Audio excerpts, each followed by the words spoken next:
5, 6 주제는 한국 쪽에서 동영상으로 짧게 진행되도록 그렇게 진행을 하겠습니다. 안녕하세요. 조명희의 연해주 문학활동 연구를 발표하겠습니다. 이 논문은 2013년 6월, 그러니까 지금부터 10년이 좀 넘은 세월이군요. 러시아 극동 국립연방대학교에서 학술대회를 통해서 발표한 논문을 가필 정정한 것입니다. 11년이 지난 오늘날 이 논문이 필요한 이유는 당시에 이 고려인들에게 그 문학의 정신적 지주였던 조명희의 그 문학의 영향력이 중앙아시아 문학에 얼마만큼 현재까지 영향을 끼치고 있는지 이를 알아보기 위해서 이 논문을 선택했다고 볼 수 있습니다. 이 글은 망명 초기와 정착, 그리고 문학활동, 그리고 극동 러시아 활동과 연행 및 사망의 과정, 그리고 조명희의 복권과 영향을 받은 문인들에 대해서, 그리고 결론을 맺는 순서로 진행을 하겠습니다. 먼저 이 글은 조명희의 러시아 문학 활동에 관한 고찰이다. 물론 이는 국내에서 활동을 줬고 러시아에서의 활동을 중심으로 고찰하겠다는 뜻입니다. 간단하게 조명희는 1925년 카프 문학에 참여하면서 일경찰의 신변을 위협을 느껴서 1928년 8월 소련 연해주로 망명을 하게 됩니다. 망명 초기에는 블라디보스톡 한인촌에 정착하여 교사로 일하면서 한글 교육과 문예창작 활동을 동시에 전념하는 것으로 되어 있습니다. 조명희는 1934년 소비에트 작가 막심 고리키의 제안으로 창립된 소비에트 작가 동맹의 연해주 지부 간부 일을 맡아서 하바로프스크로 옮기게 됩니다. 이곳에서 한글 신문 선봉과 잡지 노력자의 조국에 시, 평론, 수필 등을 고루 발표한 것으로 그렇게 되어 있습니다. 문학 작품에는 주로 식민지 조선의 고통과 민족 해방의 열망을 담았고 소비에트 사회에 대한 벅찬 감격을 노래했다. 어떻게 보면 소비에트에 대한 일종의 찬가라고 해도 과언이 아닐 겁니다. 그러나 1937년 9월에 소련 경찰에 의해 끌려가게 되고 이어서 스탈린 이주 정책에 따라 1937년 9월부터 러시아 연해주 지방에 살던 약 18만 명의 고려인들의 강제 이주가 단행이 됩니다. 조명희는 이듬해 1938년 5월 일본 스파이라는 누명을 쓰고 처형되었고 1942년 2월 20일 사망 통지를 받게 됩니다. 그러고 보면 이주를 위해서 예비 검속에 의한 처형이라고 보는 것이 맞습니다. 조명희는 1956년 소련 정부에 의해 과거의 잘못된 결정을 파기하여 명예가 복권이 되었고 1959년 조명희의 탄생 65주년을 기념하여 조명희의 선집이 출간되면서 그의 과거에 억울하게 죽음당한 것에 대한 보상을 나름대로 회복하려 했다. 이러한 움직임과 함께 1988년 우즈베키스탄에서는 타슈켄트 소재 국립 나보이 문학박물관에 조명희의 문학기념실이 개설되었으며 1992년 타슈켄트 조명희의 거리가 조성되었다. 이는 그가 소수민족의 작가였기 때문에, 민족주의 작가였기 때문에 그렇게 보상을 해 주었다고 해도 될 것 같습니다. 자, 망명 초기의 정착과 문학 활동을 살펴보게 되면요, 우선 러시아에 정착하면서 많은 한글시를 발표를 하게 되는데요.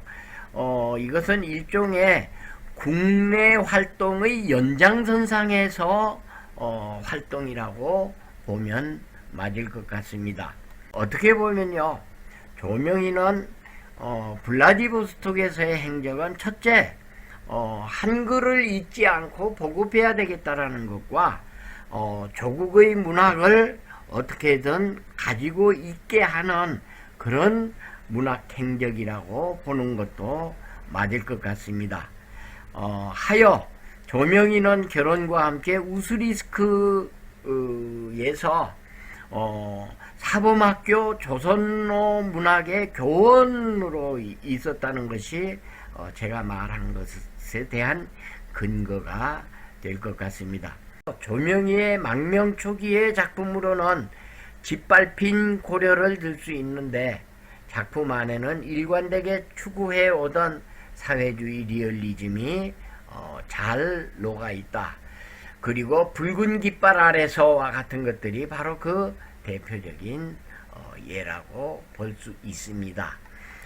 현재 사적지로는 신안촌에 조명희 최초 망명지 기념비가 있고요, 우스리스크시에 고려 사범 전문학교 및 학교 관사가 남아 있습니다. 그리고 블라디보스톡 극동기술대학 도서관 앞 광장에 조명희의 문학비가 있습니다.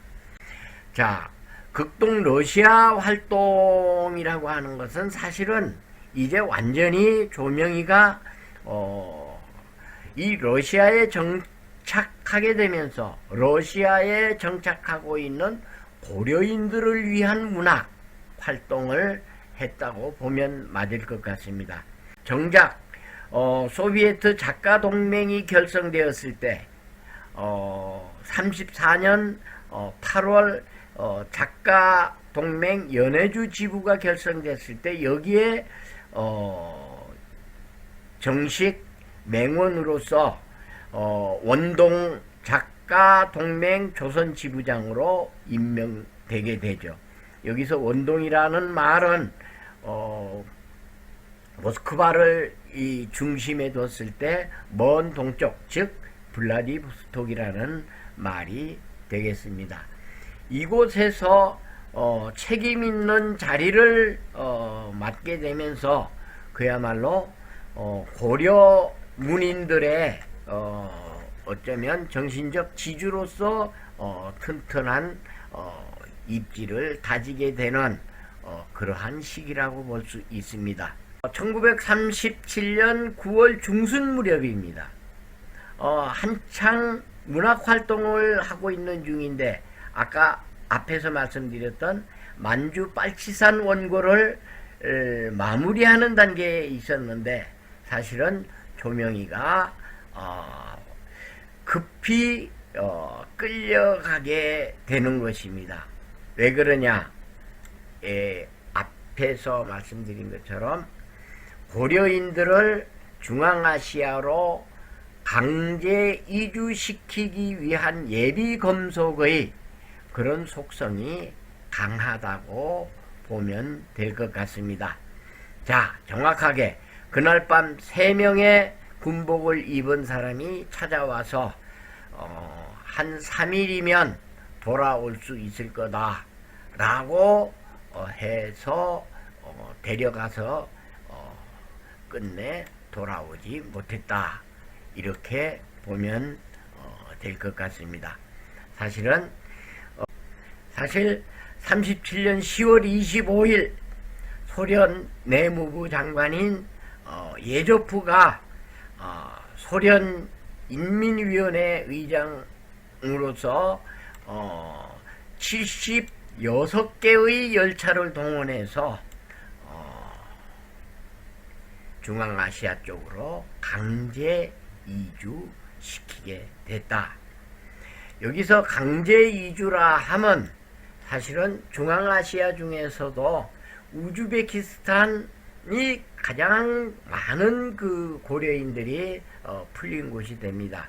그 주변에 일테면 카자흐스탄, 키르기즈스탄도 그 당시에 초기에 정착한 것으로 되어 있지만 우즈베키스탄을 중심으로 이주 정책이 시행이 됐다. 자, 이주 작전이 완성된 그 이듬해 5월 11일 날 블라디보스톡 감옥에서 총살됐는데 그때 나이가 44세였다. 사망 통지를 받은 것은 그로부터 한참 뒤인 1942년 2월이니까 4년 뒤쯤에 사망 통지를 받게 된다. 근데 사실은 소비에트 연방으로부터 조명이가 철저하게 외면당한 것은 아닙니다. 사실은 조명이는 스탈린 문학상 수상자라고 할 만큼 문학활동에 대해 인정을 받았고 고려인들에게 얼마든지 정신적 지주가 될 만한 문학론을 가지고 고려인들을 이끌었다, 이렇게 보는 것이 맞겠고, 그것이 곧 어쩌면 죽을 이유가 됐다라고 보면 될 것 같습니다. 자, 사실은 1953년 독재자 스탈린이 사망하자 바로 과거 이 폭정에 의해서 실행된 소수민족에 대한 탄압, 이것부터 낱낱이 밝혀지게 되면서 어쩌면 신원회복, 억울함을 회복하는 그런 계기가 됐다, 이렇게 보면 맞을 것 같습니다. 2002년도에 우즈베키스탄에 갔을 때에 그 우즈베키스탄에서는 조명희의 후손들이 살고 있었고, 그리고 그를 기념하는 문학행사가 이루어지고 있었다. 앞에서도 말씀드린 것처럼 우즈베키스탄, 즉 타슈켄트 안에 문학박물관에 조명희의 문학기념실이 설치될 정도로, 그리고 조명희의 거리가 만들어질 정도로 활발했다, 이렇게 정리를 할 시간이 됐는데요. 우선 조명희를 기리는 문학 모임, 이것은 2013년 기준으로 진천의 포석이란 조명희의 호입니다.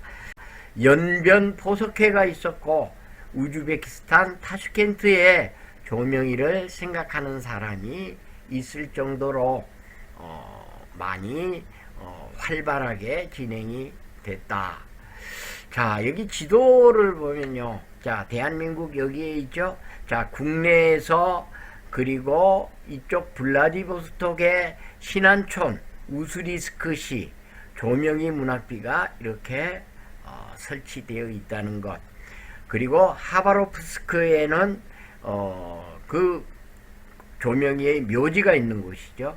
조명희의 위패가 있고 그리고 감옥의 흔적이 지금도 남아 있다.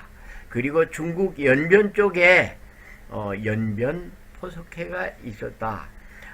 중앙아시아 이쪽으로 옮겨가면서 조명희의 문학실과 조명희의 거리가 형성이 됐다. 그리고 조명희를 생각하는 사람들, 제가 이 우즈베키스탄에 잠깐 교환 교수로 가 있을 때 그 당시에 포석을 기념하는 우즈베키스탄의 문인들이 이렇게 많이 있었습니다.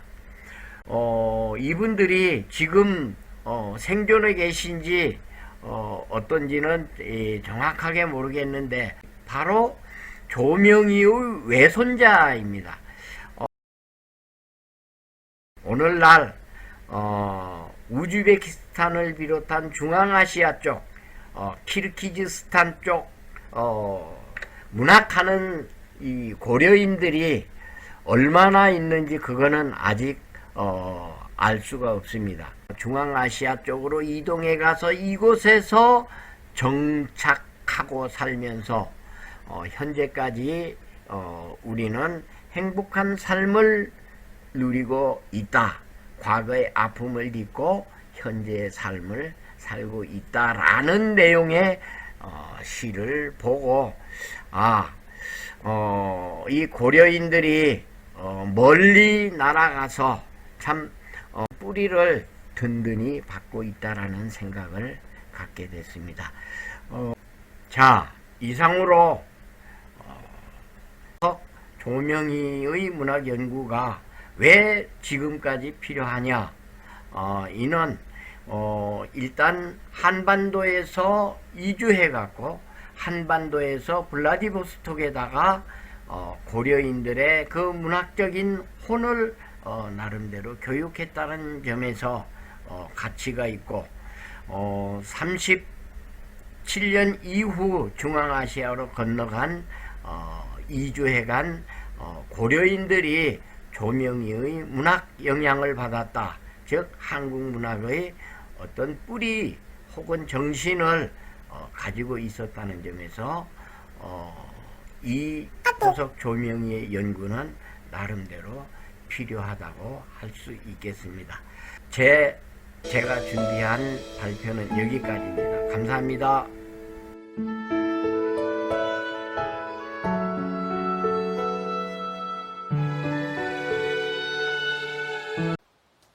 안녕하세요. 저는 소설을 쓰고 있는 원종국입니다. 책일순 선생님의 조명희의 연해주 문학 활동 연구 발표를 뜻깊게 경청했습니다. 식민지 조선의 고통과 민족 해방의 열망을 안고 러시아로 망명했다가 쓸쓸히 쓰러진 작가 조명희의 삶과 문학 세계를 되짚어 볼 수 있는 소중한 자리였다고 생각합니다. 결과적으로 조명희는 중앙아시아 한글 문단을 키운 고려인 문학의 아버지가 되었지만 단편소설 낙동강에서 주인공 박성훈이 그의 죽음을 예견이라도 한 것 같아 안타깝습니다. 10여 년 동안 러시아에서 활동했던 조명희의 삶과 문학을 토대로 세 가지 궁금한 내용들을 여쭤보고 싶습니다. 첫 번째는 고려 혹은 고려인이라는 용어에 대한 것입니다. 러시아 탐험가 푸르제발스키에 의하면 연해주의 조선 사람들은 1860년대부터 이미 자신들을 고려 사람으로 불렀다고 합니다. 또 원로문인 정상진의 증언에 따르면 조명희가 연해주의 한글신문 선봉에 발표한 산문시 짓밟힌 고려가 고려라는 용어 사용에 불길을 지핀 효시였다고 합니다. 연해주로 이주한 조선 사람들은 그곳이 원래 고구려 땅이었다는 것을 과시하기 위해 자신들을 고려 사람이라 칭했을 것이라고도 하는데 선생님께서 그간 취재하며 교류했던 고려인들의 고려 또는 고려인이라는 용어에 대한 자부심이나 인식은 어떤 것인지 소개 부탁드립니다. 두 번째는 현재 고려인 작가들의 문학 활동에 대한 것입니다. 현재 중앙아시아에서 고려인 작가로 활동하면서 그들의 유의민 역사와 삶을 핍진하게 다루고 있는 작가나 그들의 훌륭한 작품으로 어떤 것들이 있는지 대표작 몇 편을 소개해 주시기 바랍니다. 세 번째 질문은 발표자이신 책일순 선생님의 소설에 대한 것입니다. 선생님께서는 이미 30년 전에 출간한 장편소설 어둠의 세월을 통해 국경 밖으로 밀려나 러시아 땅을 떠돌 수밖에 없었던 유이민의 삶을 곡진하게 살피신 바 있습니다. 두 권의 소설은 유이민 1세대인 최 블라디미르와 유이민 2세대인 최 베오판의 회향곡을 다루고 있는데 혹시 러시아의 강제 이주 정책의 희생양이 되는 최한웅, 즉 유이민 3세대의 삶을 본격적으로 살펴 제3권을 추가하실 생각은 없으신지요? 만약 그런 계획이 있으시거나 이미 출간한 어둠의 세월에서 못다한 이야기가 남아있다면 소개해 주시기 바랍니다. 감사합니다.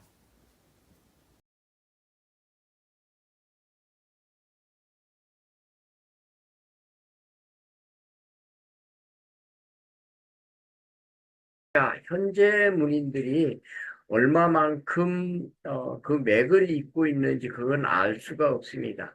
다만 강 아르투르의 시를 보면 1937년에 강제 이주한 시 그것을 소개한 것으로 아직 그 맥이 남아 있다고 짐작을 할 뿐입니다.